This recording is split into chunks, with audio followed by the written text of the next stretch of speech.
এসময়ৰ প্ৰভাৱশালী AIUDF নেতা নুৰুল আমিন চৌধুৰীয়ে কৰিছে কেইবাটাও বিস্ফোৰক মন্তব্য।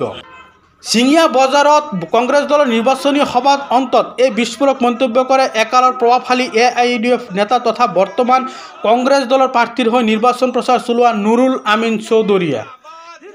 AIUDFৰ প্ৰধান বদৰুদ্দিন আজমল সম্পৰ্কে তেওঁ কৰে কেইবাটাও গুৰুত্বপূৰ্ণ মন্তব্য।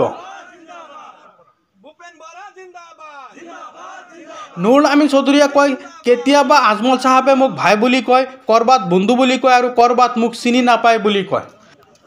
আপুনি পাৰফিউমো ব্যৱহাৰ কৰে, ডুবাইত থাকক, আপোনাক মই বন্ধু বুলি পৰিচয় দিম। বদৰুদ্দিন আজমলে মোক নিমখ হাৰাম কৈছে। মই যদি আজমলৰ ঘৰত এবাৰ খাইছোঁ, আজমলে মোৰ ঘৰত 5 বাৰ খাইছে। মই পাৰ্টিৰ বাবে কোটি টকা ডনেট কৰিছোঁ। আনফালে নগাঁও লোকসভা সমষ্টিৰ AIUDF দলৰ প্ৰাৰ্থী আমিনুল ইছলাম সন্দৰ্ভত নুৰুল আমিন চৌধুৰীয়ে এইদৰে মন্তব্য কৰে। আমিনুল এজন অকমন্য বিধায়ক। বাইকত বহি সৰু সৰু কথাত মানুহৰ লগত কাজিয়া লাগে। 3 বাৰ বিধায়ক হৈ ধিং সমষ্টিৰ কোনো উন্নয়নমূলক কাম কৰা নাই। ডক্টর নুরুল আমিন চৌধুরী সাহাব জিন্দাবাদ। ভারতীয় জাতীয় কংগ্রেস জিন্দাবাদ। ভারতীয় জাতীয় কংগ্রেস জিন্দাবাদ। রাহুল গান্ধী জিন্দাবাদ জিন্দাবাদ জিন্দাবাদ। প্রদ্যুৎ বন্দ্যোপাধ্যায় জিন্দাবাদ জিন্দাবাদ জিন্দাবাদ। সোনিয়া গান্ধী জিন্দাবাদ জিন্দাবাদ জিন্দাবাদ। ভূপেন বরা জিন্দাবাদ জিন্দাবাদ জিন্দাবাদ। নুরুল আমিন চৌধুরী জিন্দাবাদ জিন্দাবাদ জিন্দাবাদ। মই মোৰ দায়িত্ব পালন কৰিছোঁ ধৰ্ম ৰক্ষাৰ নামত। ভাৰতৰ সংবিধান আমাৰ কাৰণে পবিত্ৰ এটি গ্ৰন্থ, যেনেকুৱা কোৰাণ শ্বৰীফ, তাৰ তলতে ভাৰতীয় সংবিধান, যি দেশত থাকোঁ এই দেশৰ সংবিধান। এই সংবিধানখনক বৰ্তমান চৰকাৰে ভৰিৰে মোহাৰি পেলাই থৈছে। লগতে এতিয়া সংবিধান পৰিৱৰ্তন কৰিব বিচাৰিছে। এই সংবিধান ৰক্ষাতে মই মোৰ দায়িত্ব পালন কৰিছোঁ। এই দেখা পাইছে প্ৰায় 400-500 মানুহ ইয়াত আছে। ইয়াতে আমাৰ AIUDFৰ মানুহ আছে বহুত। এই গোটেই মানুহখিনি এতিয়া কংগ্ৰেছ দলৰ লগত কাম কৰিব, কংগ্ৰেছ দলত যোগদান কৰিছে। আমাৰ চামগুৰি সমষ্টিৰ AIUDFৰ উপসভাপতি কেৰামত আলী ভাই চাহাব, তেখেতো আজিৰ পৰা এতিয়াৰ পৰা তেখেতো কংগ্ৰেছৰ হৈ কাম কৰিব। তেখেতো ইয়াত আমাৰ ইয়াত আহিছে, তেখেতকো আমি আদৰণি জনাইছোঁ। তেখেতেতো অনিয়ম কৰি আছে। তেখেতে আজি ফৰেইন কণ্ট্ৰিবিউশ্যন ৰেগুলেশ্যন এক্টৰ আণ্ডাৰত তেখেতৰ 2টা NGO ৰেজিষ্ট্ৰেশ্যন আছে, আজমল ফাউণ্ডেশ্যন আৰু মাৰ্কাজন মাৰিফ। এই 2টা NGOৰ নামত বিদেশৰ পৰা শ কোটি টকা আনি আছে। আনি পেলাই তেওঁ কিছু ৰাইজক দিয়ে, বিতৰণ কৰে আৰু আৰু এটা কথা, FCRA Act 1975 এমেণ্ডেড Act 2010, ইয়াৰ অধীনত যিবিলাক NGO ৰেজিষ্ট্ৰেশ্যন থাকে, সেই NGOৰ সভাপতি সম্পাদক বা কোনো সদস্য ৰাজনীতি কৰিব নোৱাৰে। আজি আজমল চাহাবে কেনেকৈ ৰাজনীতি কৰি আছে? চব মেনেজ কৰি আছে। তেওঁ মেনেজ কৰি আছে, তেওঁ চৰকাৰৰ লগত থাকিবই, চৰকাৰৰ লগত বৰ্তমান চৰকাৰক তেওঁ সহায় কৰি আছে 100%। আপোনালোকে দেখাই পাইছে, ৰাইজে কৈছে BJPৰ হেলিকপ্টাৰত আজমল চাহাব ঘূৰি ফুৰিছে। আজমল চাহাবে বক্তব্য দিছে, গৌৰৱপুৰত হিন্দু মানুহে ভোট দিব নালাগে। কাক দিব? তপন গগৈ। তপন গগৈ BJPৰ প্ৰাৰ্থীক দিব। গতিকে তপন গগৈ গ'লে যে সংবিধান সলোৱা যি প্ৰক্ৰিয়া, সেই প্ৰক্ৰিয়াত এটা অংশ হ'ব, এইটো আজমল চাহাবে নাজানে। আমি এটা MP হ'লেও ৰখাব লাগে, ৰখাই পেলাই আমি আমাৰ দায়িত্ব। মই কোনো স্বাৰ্থত নহয়। মই কংগ্ৰেছ দলত যোগদান কৰা নাই। কংগ্ৰেছে মোক কোনো প্ৰতিশ্ৰুতি দিয়া নাই। কংগ্ৰেছে মোক কোনো ধৰণৰ হেৰি কৰা নাই। মই কংগ্ৰেছ দলত এতিয়াও যোগদান কৰা নাই। মই নিৰ্বাচনৰ পিছত কৰিবও পাৰোঁ, নকৰিবও পাৰোঁ। ৰাজনৈতিক জীৱন মই ত্যাগ কৰিছোঁ। মই নিৰ্বাচন নেখেলোঁ। আকৌ বাৰে বাৰে কৈছোঁ, মই নিৰ্বাচন নেখেলোঁ।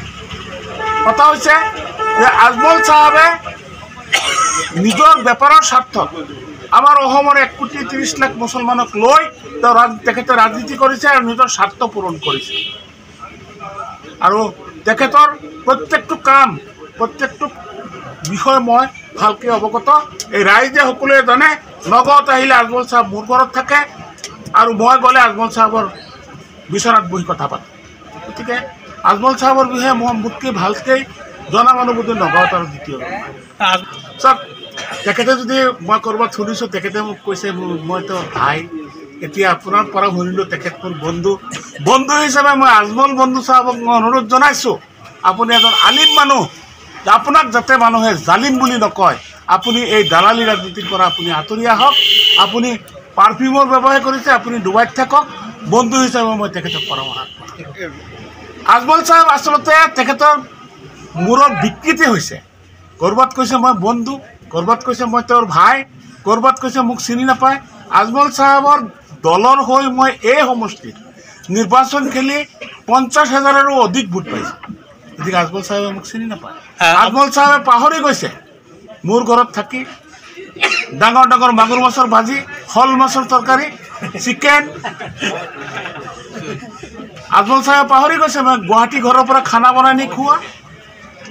গতিকে আজমল চাহেবে ৰূপহী সাংবাদিকৰ আগত কৈছে মই বোলে নিমখ হাৰাম। মই কেনেকৈ নিমখ হাৰাম বোলে? মই তেওঁ খাইছোঁ নেকি? তেওঁ হৈ মোৰ খাইছে। পাৰ্টিৰ বাবে 1 কোটি টকা ডনেশ্যন দিছে দুবাৰত, মোৰ ঘৰত খাইছে। মই আজমল চাহেবৰ ঘৰত যদি এদিন খাইছোঁ, আজমল চাহেবক 5 দিন খুৱাইছোঁ। গতিকে তেওঁ মোৰ নিমখ খাইছে। নিমখ হাৰাম জাতিৰ বাবে নিমখ হাৰামে আজমল চাহেবে খাইছে। গতিকে মোৰ বন্ধু, তেওঁ যদি কৈছে বন্ধু বুলি, বন্ধুক মই পৰামৰ্শ দিওঁ এইবিলাক ৰাজনীতি কৰিব নালাগে। আমাৰ অসমৰ মুছলমান যেনেকৈ আছে তেনেকৈ এৰি দিয়ক। আপুনি ডুবাই যাওক। মইতো আমিনুলৰ বিষয়ে মই কমেণ্ট কৰাই নাই। তেওঁ এটা অনুপযুক্ত মানুহ। এইবিলাক সৰু সৰু কথাত ৰাজনীতি কৰে। এইবিলাক সৰু সৰু বাইটত বহি পেলাই সৰু সৰু কথা লৈ কাজিয়া কৰাটো নহয়। তেওঁ কৰিছে কি? 3 বাৰৰ MLA। তেওঁৰ দিগত কৰিছে কি? আপুনি যাওক দিগৰ ৰাস্তা ঘাট চাওক, দিগত কৰিছে কি? তেওঁ এজন অকৰ্মণ্য MLA, বিধায়ক বুলি মই কৈছোঁ। একজন অকৰ্মণ্য তেওঁৰ নেতা। তেওঁৰ কি আছে? যোৱা কোভিডৰ সময়ত গোটেই ৰূপহী সমষ্টিৰ মানুহে ক'ব মই কি কৰিছোঁ আৰু আমিনুল ইছলামে দিগৰ কাৰণে কি কৰিছে, বিধায়ক হৈ কি কৰিছে? মইতো বিধায়ক নহয়, মই কি কৰিছোঁ? আপোনাৰ মতে এবাৰ নৱগঠিত নগাঁও লোকসভা সমষ্টিত কোন জিকিব? নিহাতে জিকিব। 5 লাখ ভোটত দ্বিতীয় পজিশন কোন থাকিব? কংগ্রেস জিন্দাবাদ, প্রদীপ বড়লাই জিন্দাবাদ, জিন্দাবাদ, সোনিয়া গান্ধী জিন্দাবাদ, কংগ্রেস জিন্দাবাদ। দ্বিতীয় পজিশনত কোন থাকিব বুলি ক'ব? দ্বিতীয় পজিশনত সুৰেশ বৰা থাকিব। যেহেতু 5 লাখ 6 লাখ প্ৰায় 6 লাখমান হিন্দু ভোট আছে। তাৰে কমচে কম 30-40% ভোট প্ৰদীপ পাব। কাৰণ মই এতিয়া কংগ্ৰেছ দলত সোমোৱা নাই। সকলো শ্ৰেণীৰ মানুহৰ লগত মোৰ সম্পৰ্ক আছে। মই দিনটোৰ ভিতৰত কিমানবাৰ ফোন আহে, প্ৰত্যেক জেগাত ফোন কৰি মই খবৰ লওঁ আৰু ফোন আহে। মই যিটো গম পাইছোঁ, হিন্দু মানুহৰ বহুতে 30-40% মানুহে ভোট সুৰেশ বৰা। ৰূপহী মিটিঙত গোটেই তাৰ আগদিনাখনৰ পৰা 24 ঘণ্টাৰ ৰূপহী মিটিঙৰ চাৰিওফালে মানুহবিলাকক কেনেকৈ বুজাইছোঁ। মাত্ৰ 400-500 মানুহ। এটা হেলিকপ্টাৰ প্ৰগ্ৰামত যদি 400-500 মানুহ হয়, বিফল বুলি নক'ব। আজি এই চিগাৰী বজাৰতে যে মই আহিছোঁ, আজি যদি মাইকেৰে এটা এনাউন্স কৰি দিয়া হ'লহেঁতেন, তথাপি কেইবাহাজাৰ মানুহ হ'লে হয়। মাত্ৰ মুখে মুখে টেলিফোনত কৈছোঁ যে মই আহি আছোঁ আপোনালোকৰ লগত অলপ আলোচনা কৰিম। দেখা পাইছে কিমান মানুহ। গতিকে তাতে প্ৰমাণ হয় আমিনুল ইছলামে 1 লাখৰ পৰা 1.5 লাখ ভোট পাব। মাত্ৰ 1.5 লাখ ভোট আমিনুল ইছলামে পাব। 7.5 লাখ ভোট প্ৰদ্যুৎ বৰদলৈ পাব আৰু 2 লাখ ভোট পাব হিন্দু মানুহৰ পৰা। এই 9.5-9ৰ পৰা 10 লাখ ভোট প্ৰদ্যুৎ বৰদলৈ পাব আৰু 5 লাখ ভোটত প্ৰদ্যুৎ বৰদলৈ।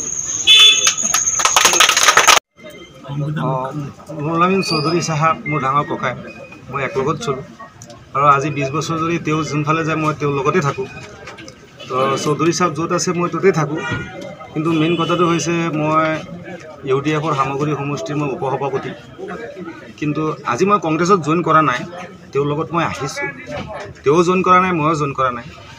কিন্তু মই এটা কথা কৈছোঁ আজি ইয়াত যে আমাৰ মানুহে ভাৰতবৰ্ষৰ আমি যিমান মুছলমান আছোঁ বিবেকবোধ দিব লাগে, যাতে আমাৰ ভাৰতবৰ্ষত আমাৰ প্ৰায় 84 কোটি আছে হিন্দু মানুহ আৰু বাকী আমি মুছলিম মানুহ আছোঁ, কিছুমান খ্ৰীষ্টান আছে। যাতে ভাৰতবৰ্ষত যাতে চবেই আমি শান্তিতে থাকিব পাৰোঁ।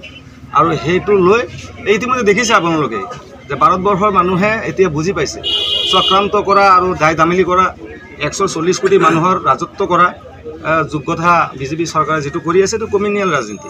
আৰু এই কমিউনিয়েল ৰাজনীতিৰ পৰা হিন্দু মুছলমান চবেই বিচাৰিছে যে আমাৰ ভাৰতৰ সংবিধান মতে ভাৰত চলিব লাগে আৰু কংগ্ৰেছৰ নেতৃত্বতে ভাৰতখন চলিব লাগে। চবেই কংগ্ৰেছকে বিচাৰিছে। আজি কংগ্ৰেছক সমৰ্থন জনাইছিল। মই কংগ্ৰেছত আজি সমৰ্থন জনাইছোঁ আমাৰ চৌধুৰী চাহাবৰ লগত, যিহেতু মোৰ ডাঙৰ ককাই, তেওঁ মোৰ ডাঙৰ ককাই হয়। তেওঁ আজি এটা আনিছে, মোক কৈছে যাব লাগে চিঙাৰী বজাৰ, আৰু মই ভাবোঁ মই অৰিজিনেলি মই ৰাজনীতি কৰা মানুহ নহয়েই, মোক কিবা এটা পদবী দিছে, কিন্তু মই অৰিজিনেলি মই তবলিগ জমাতৰ কামৰ মানুহ। মই জমাতৰ কাম কৰোঁ, মই 24 ঘণ্টাই গোটেই অসমত মই তবলিগ জমাতৰ কাম কৰোঁ। সংবিধান ৰক্ষাৰ স্বাৰ্থত আৰু যিহেতু আমাৰ ভাৰতবৰ্ষৰ সংবিধান বাবা আম্বেদকাৰে বনাই থৈ যোৱা সকলো মানুহৰ কাৰণে সংবিধান, হিন্দু মুছলমান আমি সকলো ভাই ভাই, হিন্দু মুছলমান সকলোৱে ভাৰতবৰ্ষত শান্তিত থাকিব লাগে, যাতে আমাৰ অশান্তি হ'ব নালাগে। আমি মানৱ জাতি, আমি ইনচান হওঁ, আমি হিন্দুৰ লগতো আমাৰ কোনো হেৰি নাই, দুশ্মনী নাই। আমি হিন্দু মুছলমান আমি একেই মানুহৰ সন্তান, আমি সকলোৱে মিলিজুলি চলিব লাগে। আমি মুছলমানে বিচাৰিছোঁ হিন্দু মানুহৰ ডেভেলপ হওক, হিন্দু মানুহে বিচাৰিব লাগে মুছলমানৰ ডেভেলপ হওক, সকলো আমি শান্তিত থাকিব লাগে। শংকৰাজানৰ দেশ, শংকৰাজানৰ দেশত আমি সকলোৱে আপাৰ আছামৰ পৰা লয়াৰ আছাম বাৰাকবেলিৰ পৰা লৈ আমাৰ মিডিল আছাম পৰ্যন্ত